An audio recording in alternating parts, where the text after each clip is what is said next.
Hi there, folks. Today we're looking at graphing absolute value functions.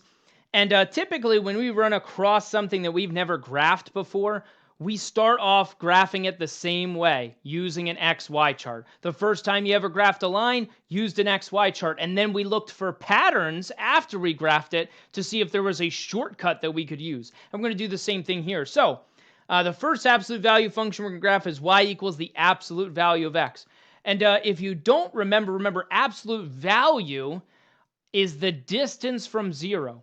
So absolute value is measuring a distance, so it's always going to be positive. So the absolute value of 5 is 5. 5 is 5 units away from 0 if we're measuring it. But the absolute value of negative 5, also 5, because it's still 5 units away. All right, so the absolute value is always positive when we take the absolute value because we're measuring a distance. So keep that in mind as we go to do this XY chart. And again, for XY charts, I always start off the same way. I start off with these particular values, -2, -1, 0, 1, and 2. I did leave myself a little bit of space there at the top in case I needed to add some more values. And we'll see what happens as we go, but this one, it's probably going to be okay. So if I plug a -2 in, the absolute value -2 is a positive 2. If I plug a -1 in, the absolute value of -1 is a positive 1. The absolute value of 0, 0. Absolute value of 1 is a 1, and absolute value of 2 is a 2. So now I'm going to plot these ordered pairs. So let's see. -2, 2. -1, 1. 0, 0. 1, 1. 2, 2. And as I look at this thing, I'm probably going, okay, well, kind of looks like it goes down almost like a linear equation, but then it goes back up like a linear equation, almost like forming a V. And if you're not 100% sure, well, expand your XY chart a little bit. Go a little bit further out and see what we get. Here I get a 3, and here I get a 3. So I get these ordered pairs. And hopefully that starts to confirm your suspicions. You're saying, yeah, this looks like a line where it's up 1 over 1, up 1 over 1, up 1 over 1, up 1 over 1. But this guy over here also looks like a line that has a slope of -1. Right? If I'm counting this line, down 1 over 1, down 1 over 1. Well, that's the absolute value. The absolute value looks like a V. And here's the thing about equations and their graphs. All right, if it's the same type of equation, it's going to have a similar graph to all equations of that type. When you look at lines, we've graphed a lot of different lines, and all the lines looked a little bit different. All right, their equations were kind of in a similar format, but they all looked like lines, right? And even though the lines looked a little different in ways, they were all lines. They were all kind of a generally the same shape and the same type of graph. Well, it's the same thing with absolute value. And once you've graphed one of them, you've pretty much graphed all of them. Now that I've seen this thing, guess what? All absolute value functions are going to look similar. They're going to look like a V.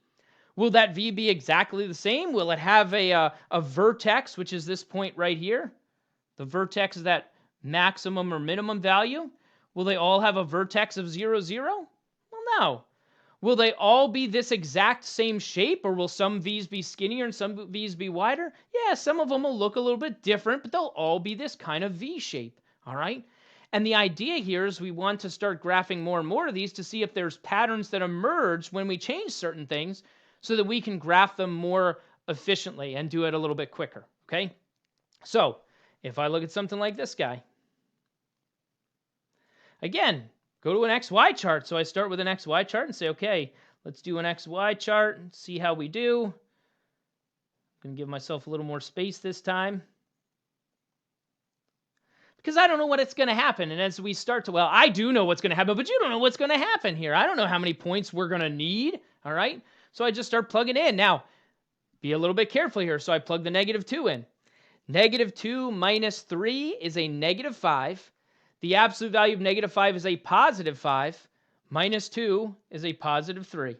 And if you need to take that off to the side and show your order of operations, that is okay. That was maybe a lot to do in our heads. But here's my work, all right? And so we got to go through that and plug these in. So now I plug the -1 in. -1 minus 3 is a -4. The absolute value of -4 is a positive 4. -2 is a positive 2. And again, if you need to take that off to the side and write it out, that is fine. All right? It takes a while to develop the ability to kind of do some of this stuff in your head. If I plug a 0 in, 0 minus 3 is a negative 3. The absolute value of negative 3 is a positive 3. Minus 2 is a positive 1. If I plug the 1 in, 1 minus 3 is a negative 2. Absolute value negative 2 is a 2. Minus 2 is a 0. And then I plug the 2 in. 2 minus 3 is a negative 1. Absolute value negative 1 is a positive 1. Minus 2 is a negative 1. And so as I start to plot this thing, let's see what it looks like. Negative 2, 3, right here. Negative 1, 2. 0, 1. 1, 0. 2, negative 1. That doesn't look like a V, and Mr. Jansen must be a liar because he said all absolute values are going to look like a V. Well, this one does look like a V. We just can't see it yet. And here's the reason why. When we look at that first example, I found that point that I labeled called the vertex. I found that spot where it changes directions, where it stops going down and starts going up again, okay? Or it could be a V that's opening down, all right? So then that vertex will be at the top, all right? And so we have to find that point, that vertex, that maximum or minimum point where it changes directions. And the fact of the matter is, I just haven't found that point yet. So I have a decision to make. I need to decide, well, should I plug in more negative values up here? Should I continue the XY chart this way? Or should I continue the XY chart this way and plug in bigger values to see if I can eventually find where that point is? And here's the thing, you can do each of these if you want, but we don't want to waste too much time, so we have to make a decision as to which one we check first, all right? And I think most students would say, well, let's go the positive route first just because I don't feel like plugging negatives. And that's okay if that's the what's going to make your decision. So plug the 3 in. Ready? 3 minus 3 is a 0. The absolute value of 0 is 0. Minus 2 is a negative 2. Let's keep this going. If I plug the 4 in, 4 minus 3 is a 1. Absolute value of 1 is a 1. Minus 2 is a negative 1. And hopefully, just looking at the XY chart, you would just had that moment where you said, wait a minute, I've seen negative 1 before. Yeah, it was right here. And that's a good sign. It means that the values are starting to change direction, right? I went from, when you look at this thing, 3, 2, 1, 0, negative 1, negative 2, it kept going down by 1, but all of a sudden it went up by 1. Okay, so let's plug the 5 in. 5 minus 3 is a positive 2. Absolute value, that is a 2. 2 minus 2 is 0. And so now if I plot these points, ready?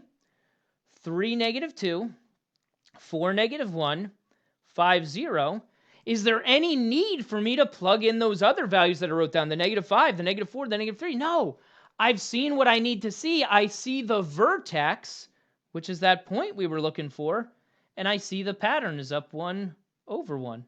Same thing going in this direction. So now I can graph this guy. And if you look, this one looks identical to the one that I just did in terms of the shape. The only difference is the vertex isn't at 0, 0 this time. See up here, the vertex was a 0, 0, but look at the shape. Let me make a note of that. The vertex was 0, 0 on this one. Okay? Make note of the shape. This one has the same shape, but the vertex this time, look at where the vertex is. It's at the ordered pair 3, negative 2. Okay? How about this guy? I'm changing up the signs this time. I've got an x plus 3 and a plus 2 there. All right, let's do our XY chart. Once again, I'm going to give myself some space. And I start plugging it in. All right, negative 2. Negative 2 plus 3 is a positive 1. Absolute value of positive 1 is a positive 1. Plus 2 is a positive 3. If I plug a negative 1 in, negative 2 plus 3 is a positive 2. Absolute value of that is a 2. Plus 2 is a 4. Plug the 0 in. 0 plus 3 is a 3. Absolute value of 3 is a 3. Plus 2 is a 5. If I plug the 1 in, 1 plus 3 is a 4. Absolute value of 4 is a 4. Plus 2 is a 6. Plug the 2 in. 2 plus 3 is a 5. Absolute value of 5 is a 5. Plus 2 is a 7. And now, once again, I graph these and see what it looks like. Negative 2, 3. Negative 1, 4. 0, 5, 1, 6, 2, 7. I have a decision to make. I need to decide, should I keep increasing the values and do something like 3 and 4 and 5 like I did last time? Should I decrease -3, -4, -5 and go the other way to see what happens? And maybe you're looking at this thinking, well, last time I had some different values in terms of the signs in here. All right, I had a -3, I think, instead of a +3, that kind of stuff. And I increased the values, so maybe this time I decrease the values. Maybe I go the negative route. Plug the -3 in, ready? -3 plus 3 is a 0, absolute value that is a 0, plus 2 is a 2. Now plug the -4 in. -4 plus 3 is a -1, absolute value of that is a +1, plus 2 is a 3. And there's that moment. Instead of it changing the same way everything else has, it went in a different directions. Keep that in mind. Plug the -5 in. -5 plus 3 is a -2. Absolute value, that is a +2, plus 2 is a 4. So let's plot these extra points that I just graphed, or that I just came up with. -3, 2. -4, 3. -5, 4. And see, I found the vertex. Now I can graph this thing.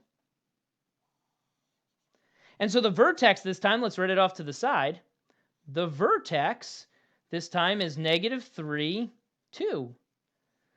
And as we're looking at this thing, the idea here is, well, this is a real pain having to do all these x, y values. It's only a pain because we're having trouble finding the vertex. The thing that would make our lives a lot easier is if I could find the vertex without having to plug in a million points. So look at the values in this equation. Look at the values in the previous equation. And of course, the values up here, there are none. So 0, 0. Interesting. Here I had a -3 and a +2. But the vertex is a +3 and a -2. Here I had an x in there with x. I had a +3, and then I had a +2. And it's a -3 and a +2 for the vertex. And here's the thing. That's not a coincidence. What happens when I change certain values? Like, what happens when I add or subtract on the inside of the absolute value? What happens when I add or subtract on the outside? And hopefully, as you look back at the few examples we've done, well, on the inside, when I add, what happened to the vertex? Where did it go? Well, it went the opposite direction, right? It went towards the minus direction, so it went to the left. So I'm going to say it moves left. What happened when I subtracted on the inside? Well, it did the opposite, right? When I had the -3, my vertex was a +3. It moved to the opposite direction, so it moved to the right. That many units. So I'm thinking about where did my vertex go? Well, it moved left or right when I changed the value on the inside. Well, what happened when I changed the value on the outside? Well, that one did exactly what we would expect, right? Look at the outside value. Here's a -2, my vertex has a -2. Here it was a +2, my vertex has a +2. So when I add or subtract on the outside, let's see, when I added on the outside, it changed my y value. It went in the positive direction. When I had a +2, the y value is +2. It went up. Moves up. Let's say moves. Where'd the vertex go? It went up a little bit. So it moves up. When I subtracted, when I had the -2, the vertex had a -2 for the y value. It went down. So it moves down. And it's moving down the same number of units as the value that was there. You can imagine that if I had like a +5 on the inside, well, then it would move to the left 5. If I had a +7 on the outside, it would move up 7. And so the idea here is I can come up with a vertex without actually doing the XY chart. If I know that it's going to move the same way every time, I can come up with the vertex without doing any of those things. Okay? Let's talk about putting a value out front here. Ready? XY chart. Everybody loves an XY chart. So we know what adding and subtracting does. What happens when we throw a 2 out there? Again, I gave myself some extra space in case we need it. But on this one, I mean, can you tell what the vertex is going to be? Look at what's being added right here, right? It's nothing, so 0. What's being added here? 0. So where's this one going to move? 0. Hopefully you understand that based on what we just did, the vertex here is going to be 0, 0. And now let's plug away. Ready? Plug a -2 in there. The absolute value of -2 is a 2 times 2, because that's multiplication on the outside, is a 4. Plug the -1 in. Absolute value -1 is a 1 times 2 is a 2. Plug a 0 in. Absolute value 0, 0 times 2 is a 0. There's my vertex. I know it's going to be the vertex because this thing doesn't move. There's no pluses or minuses. If I plug the 1 in, absolute value 1 is a 1 times 2 is a 2. If I plug the 2 in, absolute value 2 is a 2 times 2 is a 4. And now let's plot these. Ready? -2, 4. -1, 2, 0, 0. This guy, look at that. So I have a V still. I have the vertex that I expected. I could continue the pattern on each side, right? Like on this side, the pattern was up 2 over 1, up 2 over 1, up 2 over 1. On this side, it was down 2 over 1, down 2 over 1. So one side of the V had a slope of +2, and the other side of the V had a slope of -2. That's very interesting. Very, very interesting. How about something like this guy? Hopefully you already know where the vertex is going to be. Okay, if you think about it for a moment. Here's my XY chart. But as I look at this thing, ready? Before I start, let's see if we can figure out the vertex. Nothing's being added here, so is it going to move left and right? No. So for the vertex, the x value is going to stay the same. It's going to be 0, right? But there's a +1 on the outside. What did that do? That moved us up that many. So that's going to be a +1. It's going to go up 1. See, that should be my vertex. Now let's check it with the XY chart. Ready? Plug the -2 in. Absolute value -2 is a +2. Times -2 is a -4. Plus 1 is a -3. Plug the -1 in. Absolute value -1 is a +1. Times a -2 is a -2. Plus 1 is a -1. If I plug the 0 in, absolute value of 0 is 0, times the -2 is 0, plus 1 is a 1. If I plug the 1 in, absolute value of 1 is a 1, times -2 is a -2, plus 1 is a -1. If I plug the 2 in, absolute value of 2 is a 2, times -2 is a -4, plus 1 is a -3. And again, if you need to slow down and pause this and take that off to the side and plug those in, that's fine. But practice using some of that mental math. See if you get good at it. And now let's plot this. Let's see if I was right about the vertex. -2, -3, right here. -2, -1, 0, 1, 1, -1, and 2, -3. Well, I sure was right about the vertex, but this one also is an upside down V. Is that okay? Well, yeah. Keep that pattern going. Look, I can graph this side. Keep that pattern going. I can graph this side.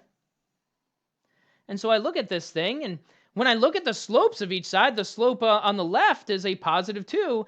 The part on the right has a slope of -2. Isn't that interesting? So we've got the vertex. We've been figuring out where that is. But now let's look at the shape of this thing. See, when you look at these two absolute value functions, they're a little bit skinnier than the one I started with, right? The one I started with, the pattern was up 1 over 1, up 1 over 1. Or on the one side, it was down 1 over 1. This one, a little bit different. It was more like a slope of 2. Yeah, very interesting. And this one was more like a slope of 2, but it opened down. So start to think about why that might be and how the value that I'm changing out front might affect these things. If I look at something like this guy, once again, hopefully you can look and say, okay, well, I know what the vertex is. There's nothing being added or subtracted, so it's 0, 0, right?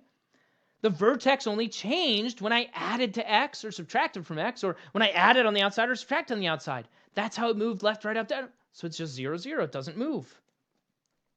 So now let's do an XY chart. Ready? Let's see. Let's go -2, -1, 0, 1, and 2.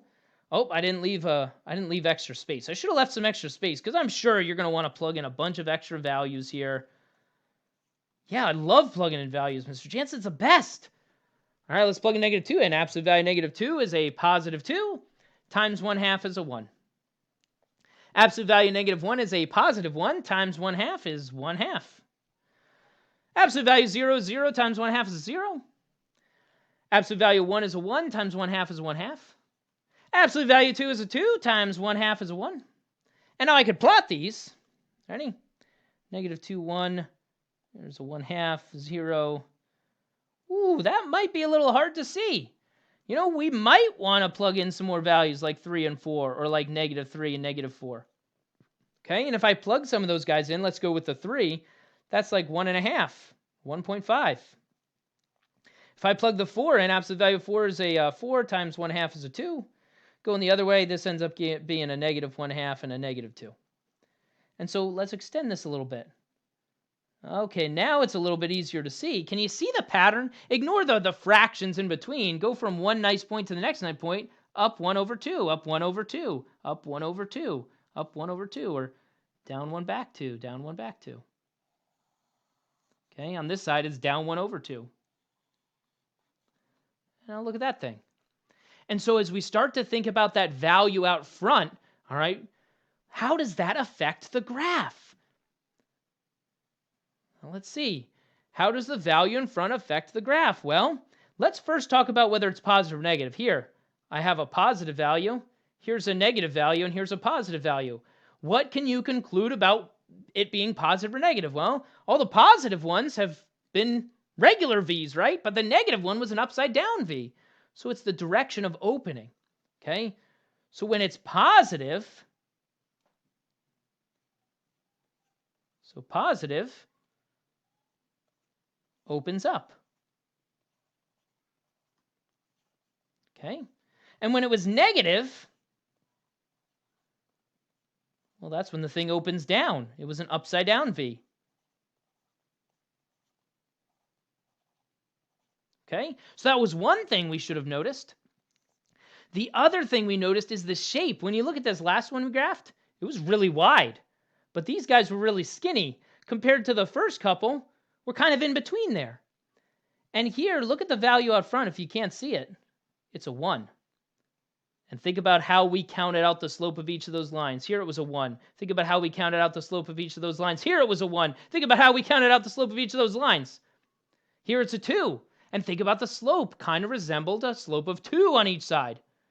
Here, the 2. Oh, slope of 2 each side. Here, a 1/2. Think about the pattern for graphing each of those lines. Up 1/2, up 1/2. It mimics the slope. And really, the idea here is this idea of stretching and shrinking vertically, which makes the V skinnier or wider. But because this is linear functions, a vertical stretch or shrink for something that's linear is slope. It's that thing that we've been dealing with forever, okay? So the value of the number, we can say equals slope, but it's not really slope because when it was a 2, I kind of had two versions of the slope. I had the positive 2 slope, and I also had a negative 2 slope. And when it was negative 2, it was the same thing.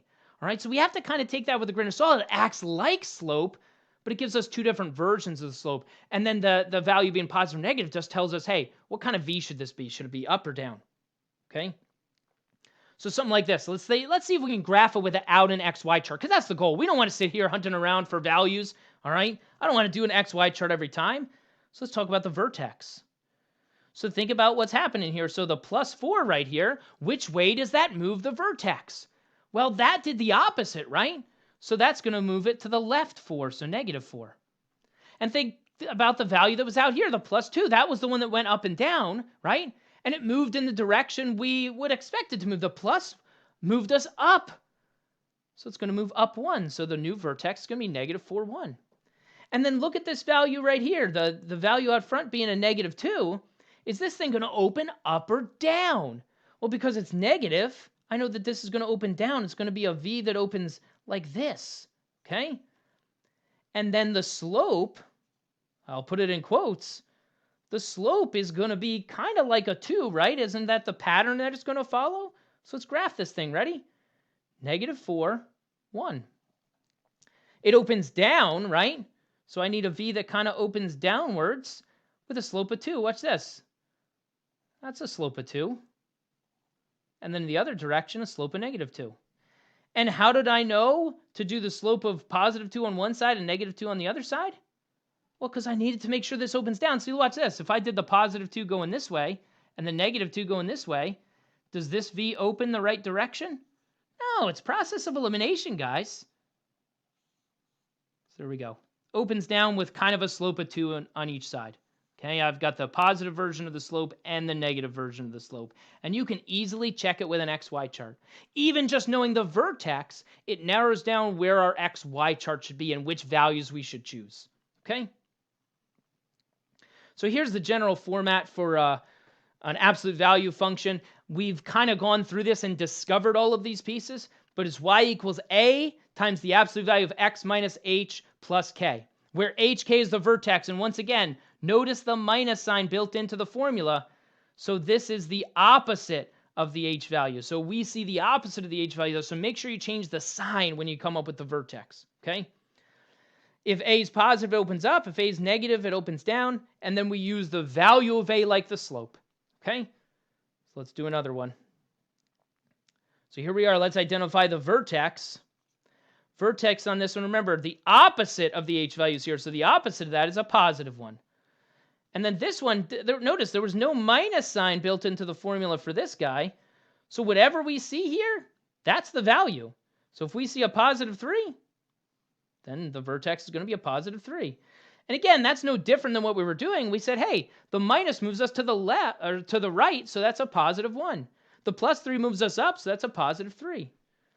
And now we look at this guy. This one's going to open up because the a value is positive, that 3/4. And I'm going to use that kind of like slope. So the slope this time is going to be kind of like a 3/4. Now, granted, it's going to be a positive 3/4 for one side and a negative 3/4 for the other side. We just have to make sure the thing opens up. So let's see. 1, 3 is right here.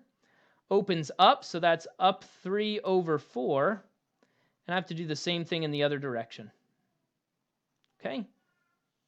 And there it is. There's my absolute value function. So it's like graphing two lines that come together at that point that we're identifying. If I look at this one, once again, let's find the vertex. So the vertex, opposite of this guy, that's a negative 2. And then just write this guy down exactly the way it is, negative 1. Okay? Because again, the plus 2 moves us to the left 2, so negative 2. The minus 1 moves us down 1.